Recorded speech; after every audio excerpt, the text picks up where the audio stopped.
Hello, interwebs. I hope you're all doing well. I'm just hanging out here today wearing my favorite Star Trek Lower Decks t-shirt because it's got Deep Space Nine and the little handsome lady Cerritos just floating on by. But unfortunately, today's video is not going to be focused on something as fun as Star Trek Lower Decks, but instead I want to take this chance to discuss an article that recently went viral over in the United Kingdom, written by a 22-year-old Tory councilwoman surrounding an incident, her words, that happened to her involving a trans woman that she encountered in a bathroom in a pub. I know, Jessie Gender wants to talk about transphobia again. Oh, what a shock. Whoa, what's changed, Jessie? Oh, you're really switching up your topics. But the reason that I actually wanted to talk about this viral article is because having read over it, it showcased to me a kind of perfect case that we can use to discuss how gender critical, aka TERF folks, discuss and think about transgender bodies and how they think about transgender people inherently and frame transgender people as villains and predators within the media. Oh, and also, after I'd already decided to make a video about this story took an interesting little quirk in the fact that it actually possibly indirectly and possibly directly involves a transgender creator here on YouTube who I, fall in similar circles with. So we'll talk about that a little bit too at the end. Now, before we get to the article, to just lay down the context a little bit, and I won't go too deep into it because if you are more interested in it, you can follow my other work that I've done on transgender people in media and this channel and other channels that I have. But for those of you who don't know or aren't from the UK, the Tory party is the Conservative Party in the United Kingdom that has been one of the leading political parties and groups that has been pushing anti-transgender narratives and legislations. And this sort of heightening rhetoric around trans people dovetails with how the British media has been more and more framing transgender issues as this fight between cis women and trans women, which we know is obviously false framing because trans women's rights and trans rights generally are not at odds with cisgender women's rights, but actually to make a world safer for trans people is to inherently make a world safer for women as well, because our fights are often interlinked in very similar ways, if not exactly the same ways, because trans women also experience sexism as well. But this is how the British media has been framing it in order to create a culture war narrative, and the people that have often been used and often been centered in this false framing have been gender-critical TERF people, at which this article sort of falls directly within that narrative, which brings us to the article at hand. So the article, and by the way, can I just say, I know I don't have an ad blocker, and I should definitely get an ad blocker, but the Daily Mail's website is just so damn cluttered, like even their headlines are just hard to read. But anyways, this brings us to the article that Ruby Sampson, who is the 22-year-old Tory councillor for Cockfosters, which is, by the way, hilarious. I lived in London. I lived near Cockfosters for a little while when I was in college, and that name still just makes me laugh, especially given the context of this article. But regardless, this article was written by Ruby Sampson in the Daily Mail, and it's called How a Friendly Chat in the Ladies of a London Pub Turned Menacing and Plunged a Tory Councillor 22 into a Clash Between Trans Rights and Women's Safety. Again, we're sort of seeing that framing just right from the headline of like trans women versus women's safety. These things are at odds with each other. But as we get into the article, you'll see how over-heightened and over-the-top and hyperbolic that actually is. But let's read the article to get more. So we start off with Ruby saying, "These days I don't feel safe going to the ladies' loo alone." Again, sort of this framing of like there's dangerous people sneaking into the women's bathrooms to harm you, and generally always framing it as trans women who are doing that. And she says, "That's a statement I never thought I'd make. It sounds crazy, doesn't it? I'm neither shy nor fearful, but after my experience at a Westminster pub earlier this month, that's how I feel. Frequented predominantly by civil servants, the Marquis of Granbury is near where I work, but it could just as easily have been any pub in the country." So again, framing this as like, it could be anywhere. This could happen to you. It was a Wednesday night, and I was attending an event upstairs. Before heading home after a pleasant evening, I went to the ladies' loo, which had 2 cubicles. I emerged from mine at the same time as the woman next door, who, at about 6 feet tall, towered over me. She wore a skimpy top, which made her shoulders seem bigger, and she spoke with a strikingly deep voice. A trans woman. So let's stop here and talk about this, because this right already is how often gender critical, aka TERF people, and many anti-transgender people discuss transgender bodies. They always focus on supposedly masculine features, like being 6 feet tall, towered over me, sort of playing the demure and smallness of themselves, and sort of playing up this idea of like women having to be small, demure, and meek, which again sort of reinforces this idea of like the woman that needs to be protected from the dangers of predators. So there's already this reinforcing implicit in this of this traditionalist idea of, you know, the small, meek woman that needs to be protected. But on top of that, she also says like skimpy top. So sort of there's sort of like this like inherent judgmental nature. And also like her shoulders seemed bigger and spoke with a strikingly deep voice, as if there's some sort of like monstrous juxtaposition in her own body. And she says then that this was a trans woman. But based on these features, we don't know that at all. She's making that assumption. There are many cisgender women who are 6 feet tall, who have, you know, bigger shoulders than this Tory counselor, and might speak with a strikingly deep voice. But the assumption is made that because this person did not fit into the sort of idea of a sort of small, meek, very like a high-speaking, you know, small-shouldered woman, that she had to have been trans in some way. Again, reinforcing this idea of a woman having to be a certain way, often small and needing protection. She goes on to say, the lavatory was cramped and I had to stand directly behind her while waiting to use the wash basin. So again, sort of like, oh, the dangerous, small, confined space that I was stuck within. I can't deny I was a bit shocked, yet there was a sense of novelty. What would she be like? This is an interesting framing as well, because she's sort of saying she's shocked. She's shocked that she was in a space with a trans woman? But she doesn't seem to be afraid here, but there's just sort of like this, like, oh, she clocks a trans woman, again, who she thinks is a trans woman, as abnormal, as strange, and worthy of, like, some sort of novelty, instead of just accepting that a trans woman can exist in a space near you. No, it has to be this, like, special event for her to have been near a trans woman. Again, framing trans people as just abnormal by our mere existence. Then she goes on to say something that I find particularly fascinating. Well, we had quite a nice chat. Not exactly girly, but friendly. What exactly is a girly chat that you're having in the loo? Like, I'm a woman who has been in many a bathroom conversation with other women, trans or not, and I don't really know, like, how many girly conversations we have. It's like, oh, let's talk about Barbies, or, like, I really don't know. Pink things. Like, again, this reinforcement of traditionalist womanhood, but in a weird way. Like what are you framing as, like, a girly conversation in the bathroom? And why would you want to frame a conversation as, like, girly, or why would it have to be girly? The only conclusion that we can come to is that, like, oh, she has to reinforce that this wasn't a girly conversation because it was with a trans woman who wouldn't understand what it's like to have a girly conversation in the bathroom. But in actuality, what does that even mean in any real sense? Going further, I thought this was going well. I'm handling the situation fine. What situation? That you're talking to a trans woman? It's, again, heightening it up. I didn't treat her any differently. Oh, she wants a pat on the back. Like, I didn't treat this trans woman any differently. You've already described how you already kind of at least have thought that this was a different interaction because she was trans, just based on that sort of one assumption that you made. But she wants a pat on the back for, like, oh, I didn't act any different. We didn't have a girly conversation, but I treated her fine. Which is what you shouldn't deserve a pat on the back. You should just do that to people around you. Why would I? We spoke about the paupacy of loo paper, the dreadful taps, and temperamental hand dryers. Seems like a normal conversation that I would have with many of my girly friends, trans or not. It was as she moved to the door to leave that it happened. I remarked that we had no choice but to awkwardly shake our hands dry, and she turned to me and replied, "I'm going to wipe my hands on my penis." With that, she disappeared. I find this, like, wording really funny because she's, like, disappeared, as if, like, the trans woman said, "I'm wiping my hands on my penis," and then, like, threw a smoke bomb and, like, disapparated. But number two, this is just a weird thing for someone to have said. Like, I'm going to wipe my hands on my penis. I don't know why anyone would actually say that.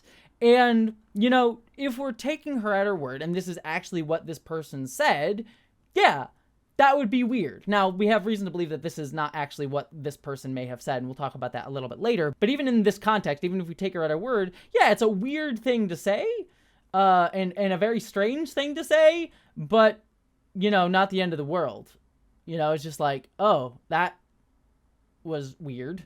But Ruby doesn't take this sentence as like just a weird thing was said. No, she takes it and then goes kind of wild with extrapolating what it might mean. Because he says, until this, our conversation had been quite positive and pleasant. Now, I was frozen to the spot in shock. There is no doubt in my mind that this was a threat of sorts. Why would you assert the fact that you had a penis in a female single-sex space? I felt like I had been flashed as the penis image was put in my mind by her announcement. It was meant to intimidate.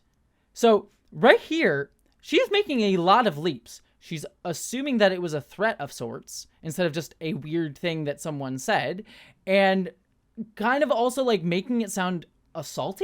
Like, oh, I felt like I had been flashed as the penis image was put in my mind by her announcement.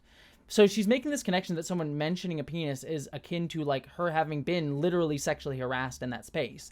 And that is a big jump in sort of the rhetoric being used here. Again, even if we are to take her at her word and saying that this actually did happen, it is just a weird thing to say, but it is by no means a threat or akin to a sexual assault or harassment of flashing.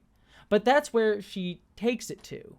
I'm not saying it wouldn't be weird or offensive or a bad thing to have someone to have said for her. I'm not, like, trying to downplay if that's what was said, that it was that. But you just see this escalation playing out in real time in this article of like, oh, it had to have been this. It was like this. It was like this. It goes all the way up there instead of it just having been a weird thing that someone said. But she goes even further. The close proximity made it much scarier still. What if she had turned violent?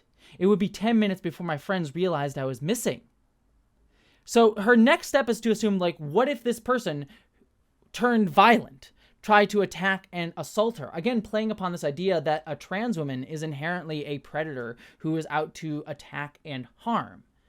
But again, I cannot reiterate this enough. All that happened, and quite literally, this is what she said is all that happened, was someone said a weird thing. But, like, her escalation in 3 sentences go from someone said a weird thing to what if I had been violently sexually assaulted by this person? It's just, again, showcasing how the rhetoric gets amped up so quickly just by the mere assumption of a trans woman being in a space. And then from there, for the rest of the article, which I won't read, you can sort of see it on screen here, she goes into, like, again, more of the talking points around anti-transgender rhetoric, like we need to protect single-sex spaces, we need to worry about self-ID, gender dysphoria means that kids under 18 are changing their genders and all that jazz. Again, sort of like hitting all the anti-trans talking points and sort of vilification in just a few sentences. Like, the issue of self-ID is different. Women are in danger because there's an open dialogue about the erosion of women's spaces. And she's using this event here as evidence that there is an erosion of women's spaces here. When again, all that happened is, according to her, was she had a fine conversation that wasn't too girly in her mind with a person that she viewed as abnormal and viewed as a trans woman, again, making the assumption that it was a trans woman. And that person just said a weird thing and she got really freaked out about it. And that's somehow evidence of the erosion of women's spaces when, in actuality, both of you just used the bathroom and had a slightly awkward and strange interaction. And then she takes all of that fear-mongering that she's now done in her own head, puts it in an article on the Daily Mail, and then makes it about pushing anti-transgender legislation. And it just showcases how many TERF and gender-critical people escalate these situations by viewing trans people as predators, while also reinforcing women as these people that need to be protected from the scary, strange transes that are abnormal and strange and monstrous and quite possibly predatory. And then trying to spurn that into political action that harms a already marginalized group. Well, also, it's important to note, assuming that this was a trans person just based on certain features that she deemed to be masculine, when in actuality there are many women, trans, cis, or whatever, who have these features just as part of their bodies. And again, it's sort of this reinforcement of a sort of stereotypical view of women needing to be small, meek, feminine, demure, needing to be like small and girly in some way, shape, or form, that reinforces this sort of patriarchal version of what women can be. That's not a judgment on women who are small, who speak with a higher pitched voice or anything like that, but there is this just implicit assumption within a lot of gender critical rhetoric that that is the way a woman should be, has to be, and anything that falls outside of that is sort of making someone inherently transgender or more masculine in some way, shape, or form. When in actuality, women, trans or cis, can be many different things, because there's no one way that a woman has to be, either in terms of what we wear, what we talk about, our behavior, or our physical bodies. And on top of all of that, she also frames a woman not being these sort of more traditionalist views of womanhood as monstrous, inherently sexual, and predatory and menacing, just by the mere presence of someone having those features around a more traditionalist presenting woman. And let's not forget that, and, I don't want to make assumptions about this woman's, intent, but there is something to me that is being said when she's a woman who had a weird interaction in the bathroom and then went, oh, I've got to write about this in the Daily Mail, and she's also a public-facing figure who wants to push her own political agenda and get herself attention as a young and up-and-coming, politician. So, maybe she means all of this earnestly, but there has to be a part of me that questions, quite honestly, that she's just using this to get attention and sort of make herself become a known face within her own political party that is propping up anti-trans people within their party because it gets them attention. So framing herself as the victim of a supposed trans woman attack makes her feel like she's going to raise her profile within this government. One other thing to mention, too, is that Ruby didn't just write this in an article in the paper, but she literally wrote to the Minister for Women and Equality, writing a letter that said basically the same thing. It's like, oh, a woman, trans woman potentially in a bathroom said a weird thing. I was worried that this was a threat and that I was going to be sexually assaulted. So not only did she not just write an article in the paper, she literally wrote to the government about the fact that a weird thing happened in a bathroom, to just, again, actually create and generate political action against trans people who just used a bathroom. But again, all that happened is that a potential trans woman said a weird thing. And here's the other, twist in this, is I wanted to talk about this for all those reasons that I said, but a fellow creator of mine, Sophie from Mars, a fellow transgender creator on YouTube here, believes that she was the one who was being talked about by this Tory councilwoman, by Ruby. And I'll put in the down below an article that she wrote about this situation, and I highly recommend it. I think it's very well written and is really excellent.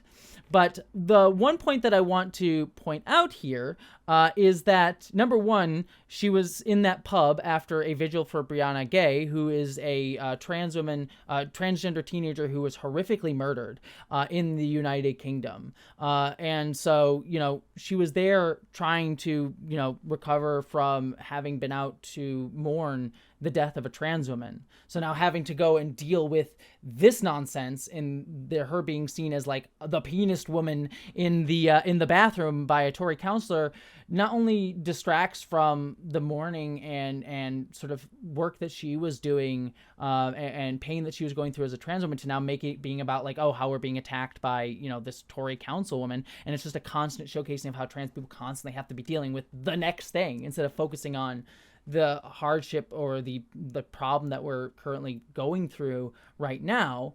But not only that, the thing that Sophie from Mars is saying that she said was not, oh, I'll wipe my hands on my penis, but, oh, I'll just wipe my hands on my jeans. Which, honestly, it's all hearsay. We don't know for sure Sophie from Mars is the person that this Tory councillor is talking about. And number two, it's hearsay which one of them, was actually, telling the truth in either sense. But I have to say, I more likely believe Sophie from Mars here because, number one, who says, I'm going to wipe my hands on my penis? More than likely, She did just say, I'll wipe my hands on my jeans. But because, as Ruby herself already articulated in her article, Ruby was constantly thinking about this person she was in the bathroom being a trans woman. And many gender critical, aka TERF people, often focus on transgender women's bodies and the fact that some of us have a penis, which, by the way, not all trans women have penises. Hello, I don't have one. But she is clearly thinking about that element of essentializing a trans person down to her genitals in that moment. And so when Sophie from Mars potentially said, I'm going to wipe my hands on my jeans, which is a normal thing to say in that situation, she must have been thinking, oh, penis, jeans is where the penis is. And that's where she thinks that this happened, or she just extrapolated out to write her article for clout.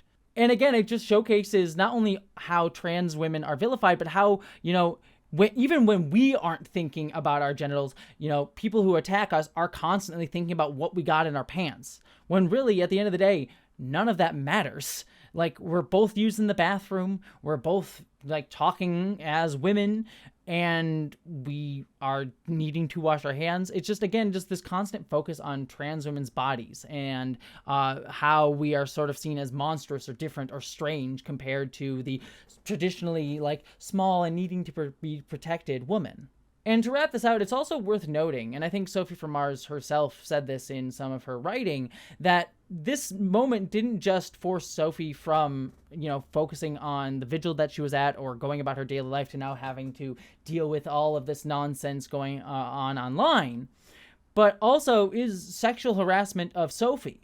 Because, and apology to Sophie, quite literally, we're talking about the fact that she has a penis in public discourse. That's the discussion going on right now. And that's really gross and sucks. And in many ways is a large-scale sexual harassment and dehumanization of a trans woman going on in the press. So, Ruby wants to talk about how she felt sexually harassed and assaulted by the fact that she was just in the bathroom with a trans woman. But the person who's actually being basically harassed right now, just by the mere fact of the conversation, is the trans woman that she's talking about.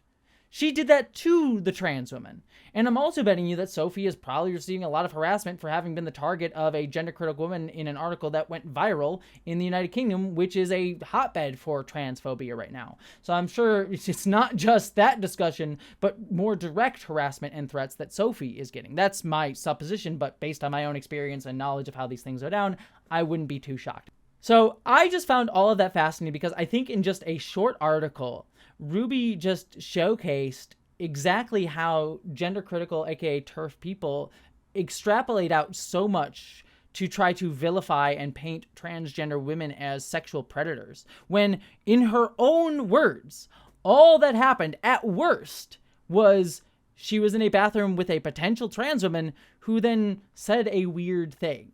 That's literally the worst that happened. And more than likely what happened was she was in the bathroom with a trans woman who said, I'm going to wipe my hands on my jeans. In both cases, they don't warrant saying, oh my God, I was worried about being sexually assaulted in the bathroom. But that's where they take it to because of the way they have so vilified trans women in their minds and in the rhetoric that they are pushing within the United Kingdom to vilify and harm a marginalized group. Anyways, thank you all so much for watching this, and I hope you all live long and prosper. Oh, ooh, my hand's a little wet. Sorry, I gotta go wipe my hands off on my penis. Sorry, that was the dumbest way to end this video. Love y'all.